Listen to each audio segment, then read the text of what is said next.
Rendering your animation can be a bit of a mystery because there are so many settings to get lost into. So let's check out how I achieved the cinematic look for my short film with rendering and editing in post.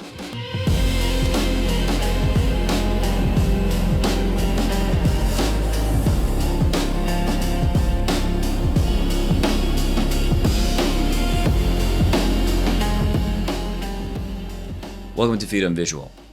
So I used a couple of noteworthy tricks for my film, and I'm not saying this is the right way of doing it. Some of these might be controversial, but in the end, the result turned out alright, so let's talk about it. In the last video, I talked about looking for fixes for the metahuman grooms glowing in the dark. I tried many things, but ultimately the only thing that seemed to work was path tracing. Now, as you may know, path tracing is the more physically accurate type of rendering, but it's significantly slower to render than the default deferred renderer.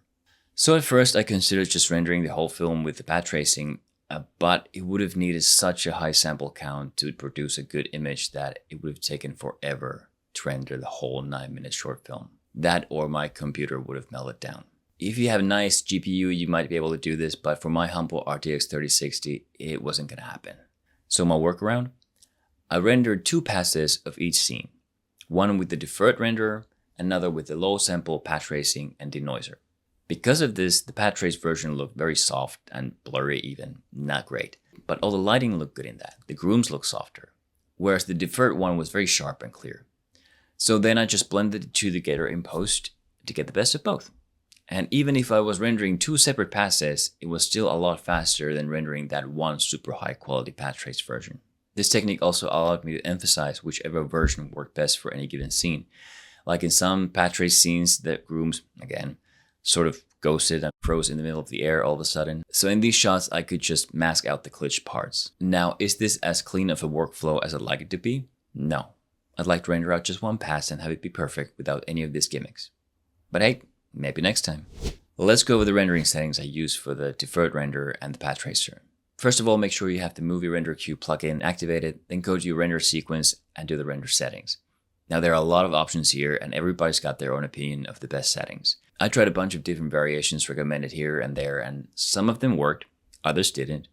Some did give nice results but added significantly to the render time, and some fixed one thing while breaking another thing. And ultimately, I like simple and elegant solutions, so I tried to streamline this as much as possible. In the end, these are the settings I use for the deferred render. Up first, I chose the EXR format for cramming in loads of color information and dynamic range, and used the DWAA for the balance, quality, and file size. Then I rendered out simple WAV file for reference, but none of it was used in the end. Deferred rendering pass is just at the default settings.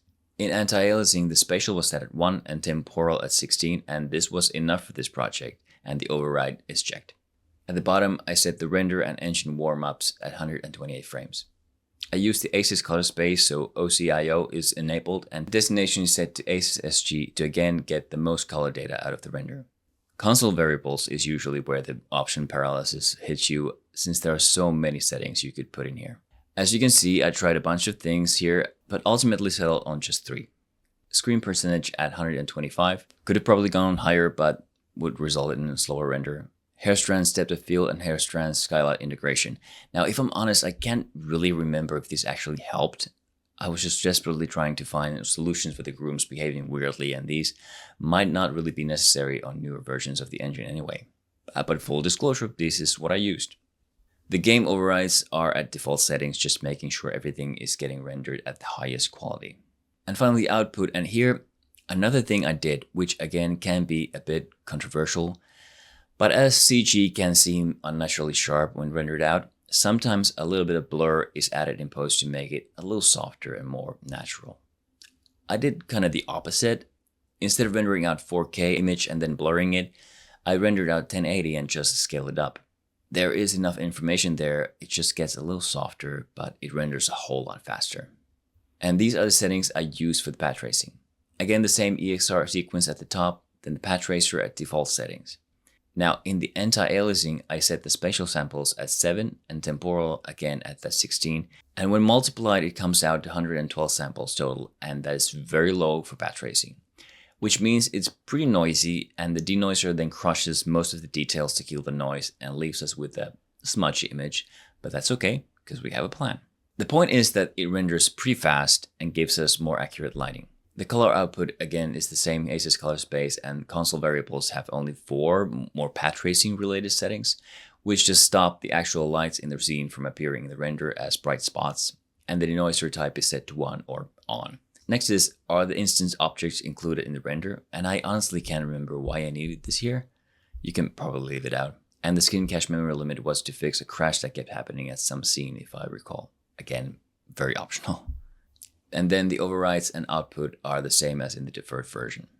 So we'll set these up and leave them to render overnight. And no, I didn't use any of the extra render layers. I know they're there, but I just didn't really need them for this one because I was the one calling the shots and didn't need the compositing overhead for changes coming from someone else. And honestly, I wasn't super comfortable using them in Unreal at that point. But again, hey, maybe next time. I then took to After Effects to do all the post-processing. I had it set up with the Asus color space to match the render settings in Unreal. I first layered the 2 passes, deferred at the bottom and then the path traced on top of that, usually at 50% opacity. But this of course could be adjusted to taste scene by scene. Next I would pre-compose these to create a nested sequence, and here I would upscale the footage to 4K with the custom aspect ratio.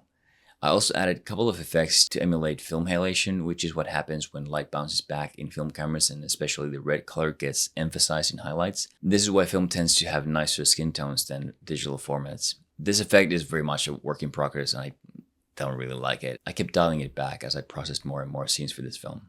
And then I would pre-compose again and add the final touches. In this final composition, I did any color corrections if I needed, and then color grading, which was pretty subtle. I also added this wiggle expression to the image, which shifted the image 1 pixel every frame to create this gate weave effect you sometimes almost kind of feel more than actually see in movies shot on film.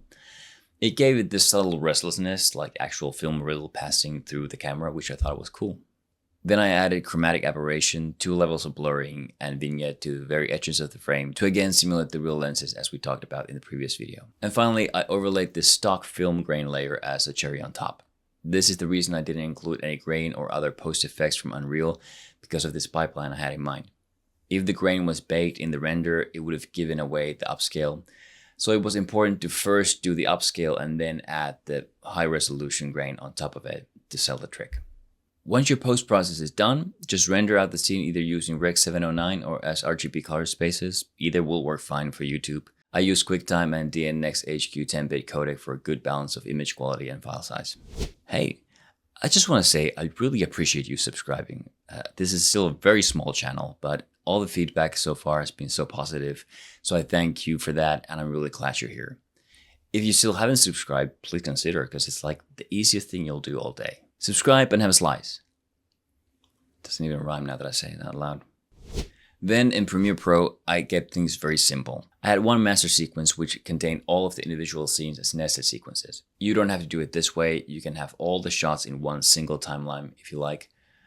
This was just another experiment for myself, and it sort of helped to keep tabs on which scenes were finished and which still needed work.